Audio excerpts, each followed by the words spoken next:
Okay, so in this video here, we're going to be building off of the previous video, CSS box model part 1. And we're going to take the code that we wrote in that part. So if you don't have that, I want to go back and get to the point where you've got this code set up so you can follow along. However, before we do that, I'm actually going to go through the workflow to add our code to GitHub in a place that we can kind of save and track it over time. Just get used to doing that workflow. And so we're going to be using GitHub desktop here. I'm going to open it, and there it is. And let's make sure we have everything saved. All right, I'm just going to minimize this stuff here. Okay, so this is the folder that we've been working out of. So this is what we want to add to our GitHub repository. I'm going to be adding this to is devlab here. As you can see, fetch from origin. I click that button, make sure there's nothing that I need to pull down, which is good. So we're all set there. So opening the Finder, we'll navigate to where the actual folder is on our computer. And in here, so we want to be in our documents, in our GitHub folder, and then we have at this level, the first level in the GitHub folder, we've got all our repositories, which should be matched with whatever we have on the github.com website. So I'm going to go there real quick, and I'm going to navigate to the repository that we've been working on, devlab. Okay, so here you can see all of the folders within that repository that we've created so far. So here they are. CSS practice that I spelled wrong, day 1, day 2, hello world assignment. So we essentially just want to add this box model to this devlab. Drag it in there. Then open our GitHub desktop, and you'll see 2 files that's been added to this repository. So we're adding CSS box model. Now remember, we do have to write a message in this little dialog box here, commit it to master. Great, so it's been saved on our local GitHub, but let's push it up to be live. We'll push it to the origin.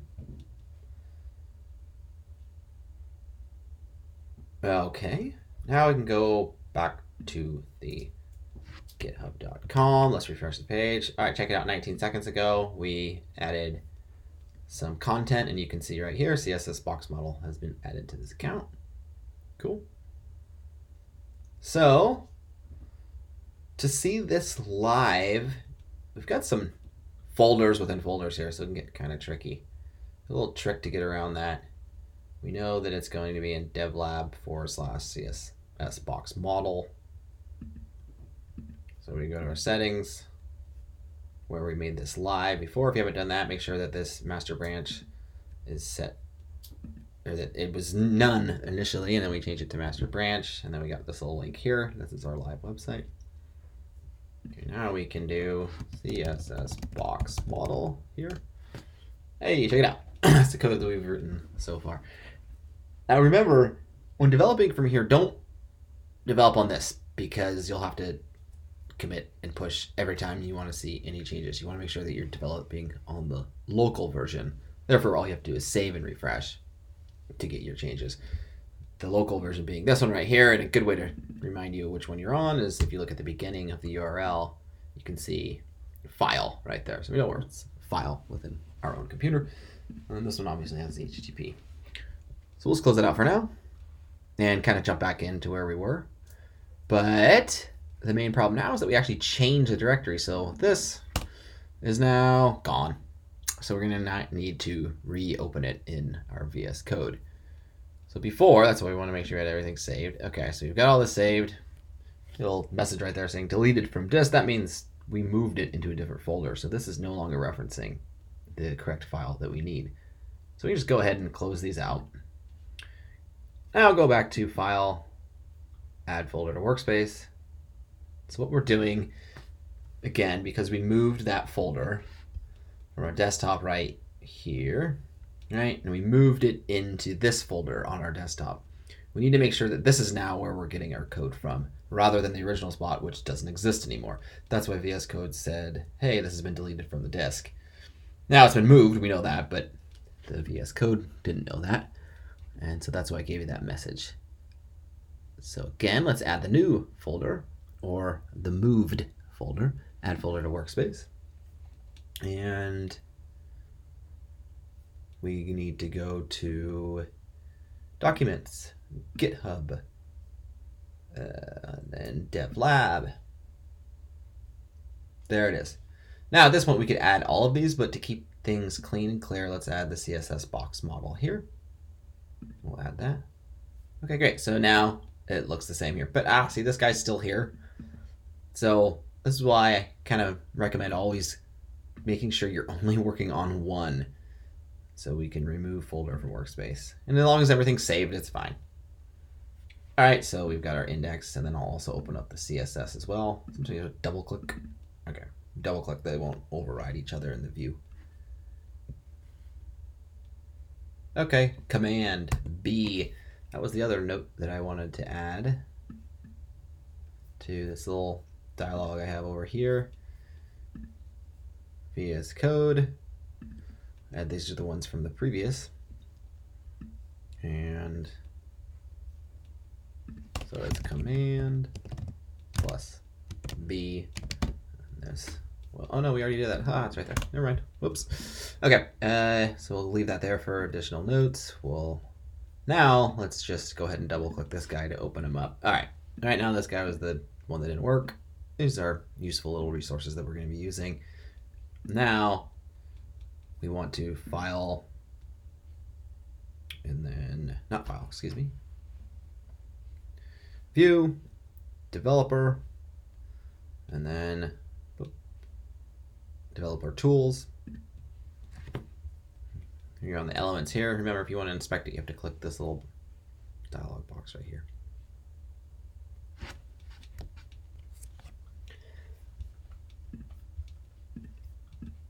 Okay, now we're ready to get back to developing on our nested elements that we are going to be implementing into the code that we started in the previous video. So we have here some weird stuff going on with two boxes, but this was used to illustrate the content,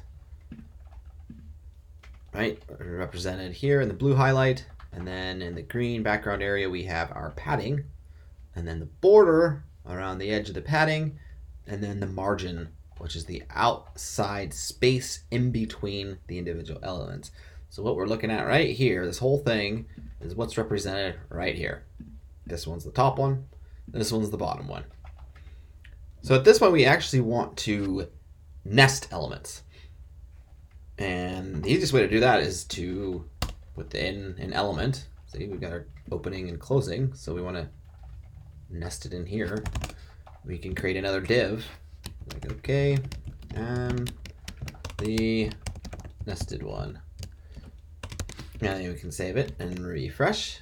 And okay, cool. So you see some kind of wacky things going on here. And we've got the nest one here. Now you still have the div2 down there, but we're just going to be working with this guy.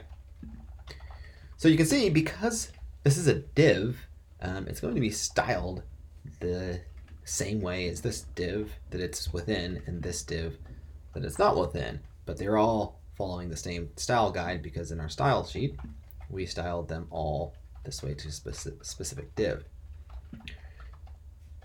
So let's say we want our divs at default value to be styled this way, and before we go any further, let's just change this to solid, because that polka dot is ridiculous. All right, it looks like Christmas gone crazy. That doesn't make it that much better. However, we can now see sort of the elements as they're nested within. Now, remember, by highlighting with this little guy here and clicking, we can actually go down to the style and highlight over each one to see the content, padding, border, margin. All right, so this is a div within another div, so it's part of the content. But again, you don't see this div part being displayed as text. That's because when it's compiled, it finds these little flags, these elements, and says, this is going to be another HTML element, so we'll ignore this stuff and just do the text and the styling within it. Okay, so here we are. And we've got our nested element and then our parent element. That is a common term that we will hear on future demos, and you'll hear when reading and learning more about CSS, as you will hear the term nested as parents and children. So this element on the outside is the parent, and then its child is within it. So the parent of the child is this guy, and then we've got the child here. So now the child can have children within it as well, so you can continue to add divs down the line. But what we want to do, because we want to give this child element, we're going to give it a specific class name, and we're going to call it child. So what we're doing here is we're giving this HTML tag an attribute. The attribute is class. There's different attributes. As you can see up here, we've got our href, which was the reference where the file is located. Href equals quotations. And then here we've got other, you can see these many different HTML attributes. And if you notice, they all follow the same syntax. The name of the attribute equals, and then a quotation of the actual value within it. And you see I did a single quote there. It's generally going to be okay, but let's keep things the same. No space here. It creates problems. So make sure that that's just buddied up right against it, just like that. The reason we're giving this as a class is that we want this div to still follow the rules of all the divs that we created here. But in addition to that, we want to have an opportunity to either add more rules that the original div won't follow, or change the rules that the original div followed. So I'm going to create a new selector. Unlike the div, we need to put a dot in front of the value of the class, which will differentiate it from the div. So we know that we're not, or differentiate it from an HTML element. So it's not going to be looking for an HTML elements. It's going to be looking for classes to apply the attributes that we are going to put in here. So class child, it needs to be prefixed with a dot before it to know that this is now a class element. Okay, so an easy one to kind of get started would be the background color. And remember, the background color will color the backgrounds of the content, padding, and the border, but not the margin. The background color here, we'll change this to orange to complete our annoying color compilation here. So now it's orange, and that you can see that it still has the same border, it still has the same content, and it still has the same margin on the outside. Now, also notice that due to the fact that this nested element is within another element, the background color of the other element takes up the margin. So it's pushing itself away of the content, but it's still kind of, imagine it on top of the kind of a way. Let me actually pull up this graphic I have here and to illustrate this point. So we've got, it's kind of dark, but if you can see here, things are sort of also stacked on top of one another as well. So you've got the background color, and then you've got here the content that you can see, and then the border is kind of going on top of them all. And then the margin is on the very end of it, so it's transparent to the parent's margin.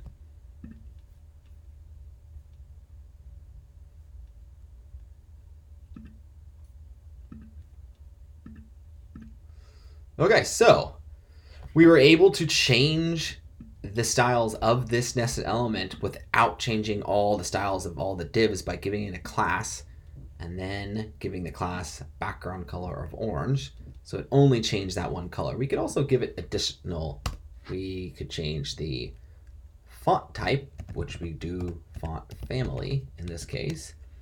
And so we can make it sans serif to make it simplified. Refresh it.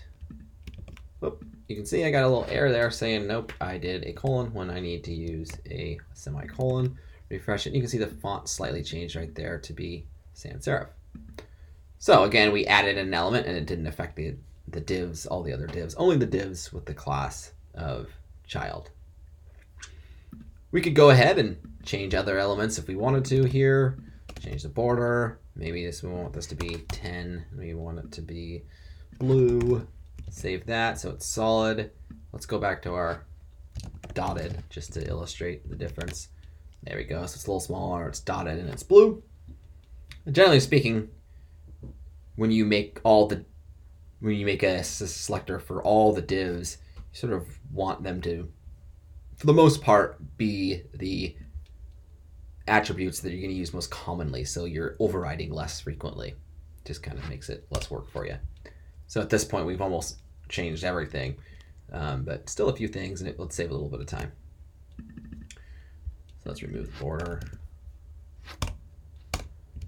Go back to this point.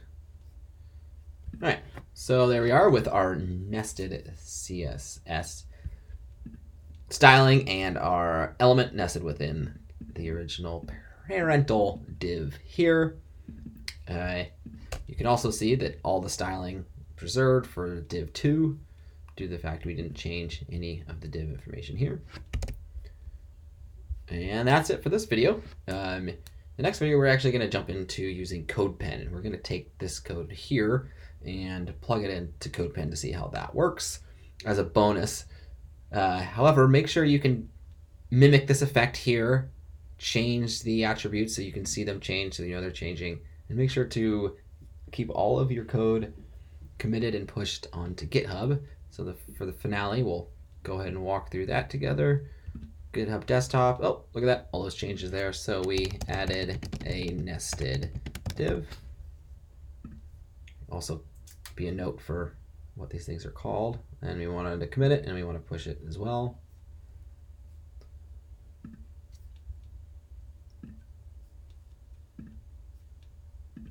So if we go to our GitHub here, we'll see that we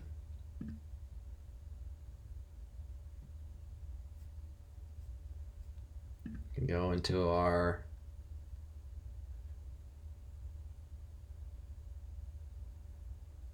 very slow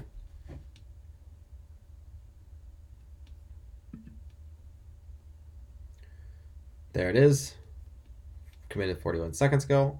Awesome. And then let's see if we go to our settings and our live page, and then add CSS box model. There it is, the updated code. All right, see you in the next one.